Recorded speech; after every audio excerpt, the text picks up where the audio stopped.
On the 15th of September 1915, in a tiny city of Isoyin, now called Isoyin. Oh, it is close to Ijebu-Mushin and Ijebu-Ode in Ogun State. Let's go back to the village. Within the thick grooves of thick broad forest and the abundant foliage of green tropical plants in the midst of the art core of an African society, a woman named Grace Okuromiko Olanaike had given birth to triplets, that is 3, at once. At that time, it was very dangerous to give birth to triplets. Immediately she gave birth, her face went swollen and she could not hide her sadness. Her heartbeat increased as fears streamed down her face. With a deep sigh of her heartbeat stopped in a very double-like speed. As at then in Yoruba land, it was an abomination to give birth to triplets, not only in Yoruba land, but also some parts in Africa. In the 18th century, Mary Slessor saved hundreds of twins and also helped put an end to the practice of making suspects to drink poison in order to determine whether they are guilty. Many innocent people don't die. Anyway, this time around, they are not just twins, they are triplets. One was eventually sacrificed to the gods, the other 2 were spared. Fast forward to 1927, after one narrowly escaped being a scapegoat or sacrificed to the gods, arrived in the city of Lagos. He then enrolled at the St. John's School, Arolaya. From there, he proceeded to the Christ Church Cathedral School in Lagos and then finished there in 1934. It was a tale of a good 9 years. He then followed his dad's younger brother on a commercial trip to Cameroon. That was where he determined to unleash his ferocious entrepreneurship spirit.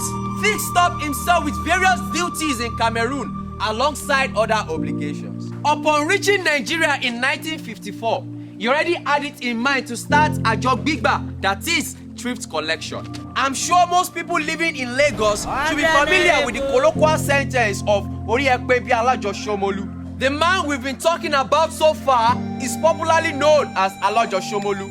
After establishing his thrift collection, he got a bicycle for his movement. He then called an elder relative to aid him on the business. His elder relative discouraged him that it would be difficult for him to be successful in that business, and even counted 6 other people who had started the business and still went bankrupt. Still yet, he went straight to his immediate elder sister, who then supported him and gave him some other advice. See, pardon me, in life, don't ever and ever get discouraged. Most market women even taunted him, saying he would just collect their money and vanish. At the end of the month, all his clients got back their money and not a dime was missing. As at then, he was not using a calculator, neither a computer. The most amazing part is that he also pays them back with the same exact notes and coins contributed.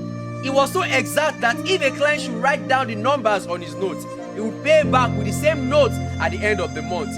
Anytime one of his vehicles returned after a trip of thrift collection and the car is no longer economically viable, he would just sell the car off and then buy a bicycle. To him, what is the point of maintaining a car that wasn't bringing any profit? When he was 95 years old, even though Baba Alajo Shomolu followed his children's suggestion to retire, his client did not allow him rest. They had so much faith in him that they would personally go to his house and then give him their daily contributions. On the 11th of August 2012, he then passed on. He wasn't sick but died due to an old age. He was from a poor background with little formal education. He then remodified the traditional banking system. He was able to do what most people could not do.